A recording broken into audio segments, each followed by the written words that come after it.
গেলাম গেলাম হলাম না জেহাল, কি কপাল রে গেলাম গেলাম হলাম না জেহাল, কি কপাল।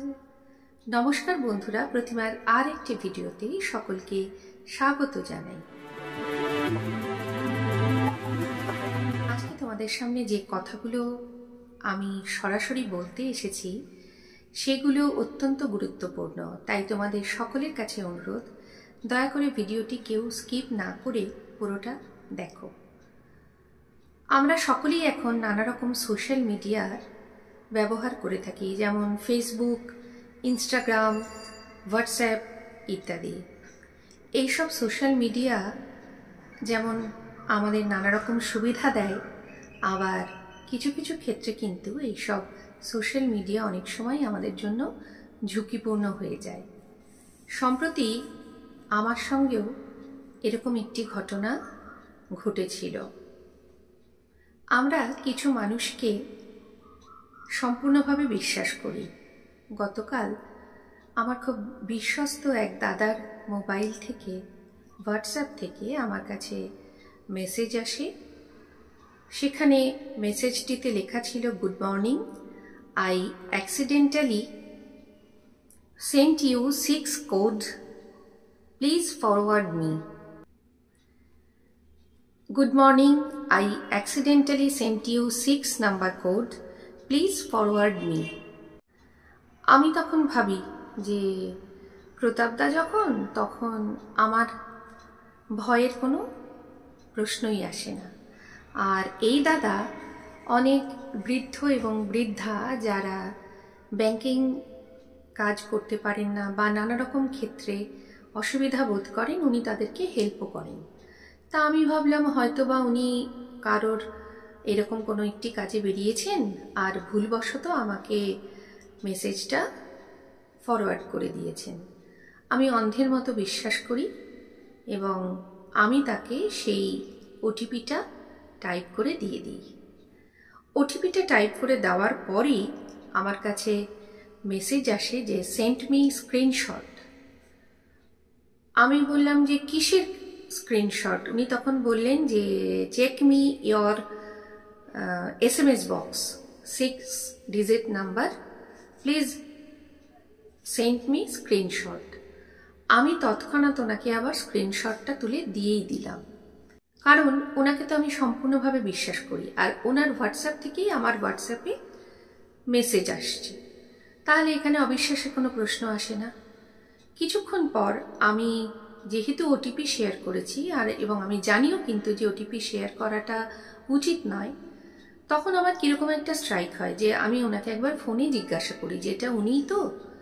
আর তখনই আমি দেখি যে ওনার যে হোয়াটসঅ্যাপ অ্যাকাউন্টটা সেটা বিজনেস অ্যাকাউন্ট শো করছে। তখন আমি ওখানে লিখি যে এটা আপনার বিজনেস অ্যাকাউন্ট কেন শো করছে। তখন আমাকে দুটো সেই চিন্তার ইমোজি রিপ্লাইও করেন। তারপরে আমি ফোনটা রেখে কন্টিনিউয়াসলি ওনাকে ফোন করতে থাকি। 3-4 বার রিং হয়ে যাওয়ার পরে উনি ফোনটা ধরেন। তারপরে বলেন যে, আমি জিজ্ঞেস করলাম যে প্রতাপদা, আপনি আমাকে এক্ষুনি ওটিপি দিতে বলছিলেন। বলছে, এমা না না, তোমার অ্যাকাউন্টটাও তাহলে হ্যাক হলো। ওনার অ্যাকাউন্টটা সেদিন সকাল থেকে হ্যাকাররা হ্যাক করেছিল এবং ওনার হোয়াটসঅ্যাপ নাম্বারে যত যত কানেক্ট আছে সকলকেই হ্যাকাররা কিন্তু ওই সেম মেসেজ সেন্ড করছিল। আমার তো তখন পায়ের তলা থেকে মাটি সরে গেছে, কারণ এই ফোন নাম্বারগুলোই কিন্তু আমাদের নানা রকম অফিসিয়াল নাম্বার, বিভিন্ন অফিসিয়াল কাজে কিন্তু আমরা আমাদের ফোন নাম্বারগুলো এখন ইউজ করি। আর আমার স্যালারি অ্যাকাউন্টেও সেম নাম্বার, আমার নানা রকম ব্যাংকিং যে কাজ আমি করি সেখানেও সেম নাম্বার। তখন আমি কি করব, আমি আমার বাড়িতে ফোন করি। ফোন করে আমি ব্যাপারটা আমার হাজব্যান্ডকে জানাই, আমার ছেলেকে জানাই। ছেলে বলল যে 1930-তে তুমি ফোন করো, সাইবার ক্রাইম নাম্বারে তুমি কল করো এবং বলো যে আমার সঙ্গে এই ঘটনা ঘটেছে। আমি ফার্স্ট টাইম রিং করে পাই না, কিন্তু সেকেন্ড টাইম আমি পাই এবং ওখান থেকে আমাকে জিজ্ঞাসা করা হয় যে আপনার কি কোনো টাকা খোয়া গেছে। তা আমি বললাম না, তৎক্ষণাৎ আমি কিন্তু আমার জিপেটা কন্টিনিউয়াসলি চেক করছিলাম যে টাকাগুলো ওখান থেকে সরিয়ে নেওয়া হচ্ছে কিনা, কারণ যারা ফ্রড করে তারা কোন রাস্তায় ফ্রড করবে সেটা তো আমরা জানি না, তাই না? আর আমি এর মধ্যেই অ্যাপ্লিকেশন লিখে ফেলেছি। আমি যখন আমার সাইবার ক্রাইমে ফোন করলাম তখন ওরা বলল যে টাকা যদি খোয়ানো যায় তাহলে আমাদের কাছে ফোন করে কিছু লাভ হবে না, আপনি নিয়ারেস্ট থানায় যান, আপনার যে ব্যাংক আছে সেখানে গিয়ে যোগাযোগ করুন। তার মধ্যেই আমি আমার মেয়ের থেকেও পরামর্শ নিই, যেহেতু এখন অনেকটাই বড় হয়েছে আর যেহেতু সাম্প্রতিক ছেলেমেয়েরা এইসব ব্যাপারটা আমাদের থেকে অনেকটাই বেশি জানে, তখন ও বললো আগে তোমাকে থানায় যেতে হবে না, তুমি ব্যাংকে চলে যাও।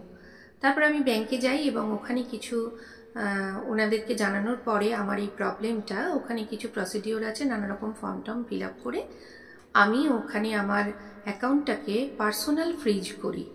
অর্থাৎ আমার অ্যাকাউন্টটায় টাকা ক্রেডিট হবে কিন্তু কোনো কারণেই টাকা ডেবিট হবে না, যতদিন না পর্যন্ত আমি এটাকে আবার রিমুভ করব।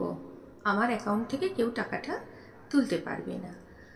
তারপরে আমি আমার ফোন নাম্বারটা নিয়ে আমার নিয়ারেস্ট, যেহেতু এটা আমার ভোডাফোন নাম্বার, আমি নিয়ারেস্ট ভোডাফোন স্টোরে যাই, সেখানে গিয়েও কিছু প্রসিডিওর করি এবং আদার্স ব্যাংকে যেখানে আমার একই নাম্বারে সেভিংস অ্যাকাউন্ট আছে সেই সব ব্যাংকগুলোতেও আমি ঘুরে আসি। আর ভোডাফোন স্টোরস থেকে আমাকে বলেন যে আমার ফোনটাকে আবার ফরম্যাট করে দিতে এবং নতুন করে হোয়াটসঅ্যাপ রিইনস্টল করে দিতে।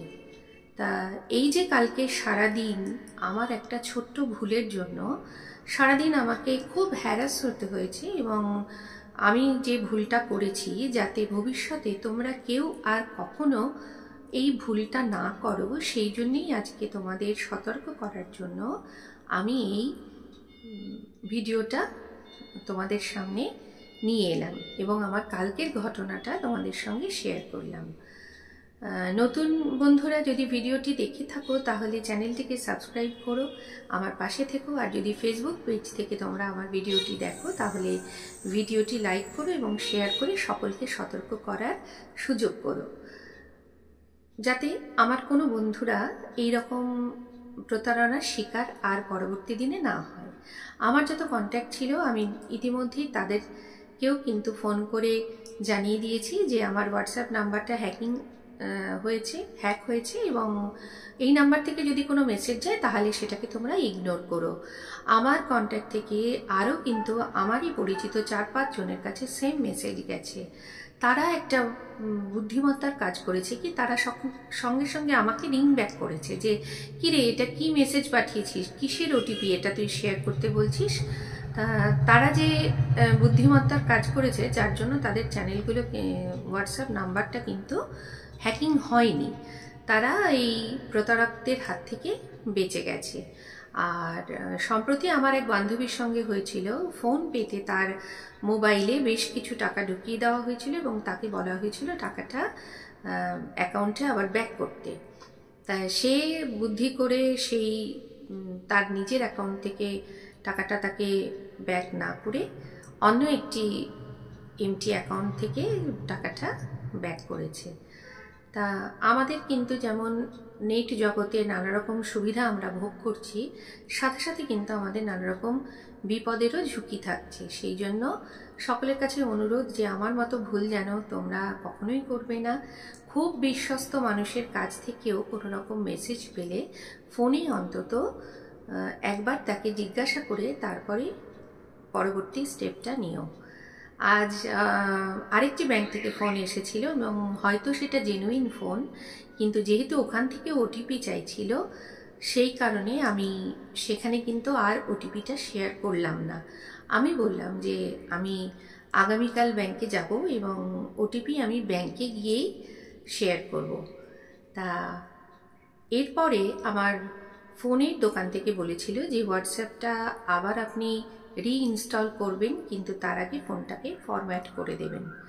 ফোনটাকে ফরম্যাট করার পর আমি হোয়াটসঅ্যাপটা যখন ইনস্টল করলাম আমার আবার অ্যাকাউন্টটা সেম সেই বিজনেস অ্যাকাউন্টই ছিল। আর বললাম না এখনকার ছেলেমেয়েরা আমাদের থেকেও অনেক বেশি জানে এসব ব্যাপারে। আমি আমার হোয়াটসঅ্যাপ অ্যাকাউন্টটাকে আবার কিভাবে ফিরে পেলাম আগের মতোই, সেটা এখন তোমাদের সামনে বলবে আমার me. মায়ের হোয়াটসঅ্যাপ অ্যাকাউন্টটা আমরা লগ ইন করতে পারছিলাম না হোয়াটসঅ্যাপ মেসেঞ্জার দিয়ে। ওখানে দেখাচ্ছিল too many OTP attempts, try again after 3 hours। তো ওই এরারটা পাওয়ার পর আমি কি করলাম, আমি হোয়াটসঅ্যাপের অনলাইনে সার্চ করলাম গুগলে যে হোয়াটসঅ্যাপ কন্ট্যাক্টাস বলে, আর সেখানে একটা হোয়াটসঅ্যাপ কন্ট্যাক্টাসের ফর্ম ওপেন হলো। সেখানে গিয়ে আমি একটা কোয়ারি সাবমিট করেছিলাম মার নাম্বারটা দিয়ে, আর কোয়ারিটা ইনক্লুড করে কি এরকম অ্যাকাউন্টটা হ্যাক হয়ে গেছিলো। আর এখন আমরা যখন হোয়াটসঅ্যাপ মেসেঞ্জারে লগ ইন করতে যাচ্ছি তখন ওটিপিটা আসছে না, দেখাচ্ছে টু মেনি অ্যাটেম্পটস, কারণ কিনা ব্যাড অ্যাক্টররা ওটা হ্যাক করে রেখেছে, আর ওরাই maybe multiple time OTP exhaust করেছে, তার জন্য আমরাও লগ ইন করতে পারছি না হোয়াটসঅ্যাপ মেসেঞ্জারে। আর হোয়াটসঅ্যাপ বিজনেস অ্যাকাউন্টটাই মার হোয়াটসঅ্যাপে দেখাচ্ছিল। তো আমি সব স্ক্রিনশট দিয়ে হোয়াটসঅ্যাপ সাপোর্টে একটা কন্ট্যাক্ট রেজ করি। তো কিছুক্ষণ পরেই ওরা রিপ্লাই দেয় যে আমাদের এন্ড থেকেই ওটিপি দিয়ে হোয়াটসঅ্যাপে লগ ইন করতে হবে। ওরা সিকিউরিটি রিজনের জন্য ওটিপিটা শেয়ার করতে পারবে না আমাদের সাথে। তো আফটার সাম টাইম আমি যখন হোয়াটসঅ্যাপটা চেক করলাম, আমি দেখলাম মার বিজনেস অ্যাকাউন্টে থেকে হোয়াটসঅ্যাপটা ফোন নাম্বারটা শো করছে, পার্সোনাল অ্যাকাউন্টে ফিরে এসেছে। তখন আমি ভাইকে বললাম কি আরেকবার ওটিপি রিজেনারেশনটা ট্রাই করতে, এবং ট্রাই করার পর finally through SMS verification WhatsApp অ্যাকাউন্টটা লগ ইন করতে পেরেছি।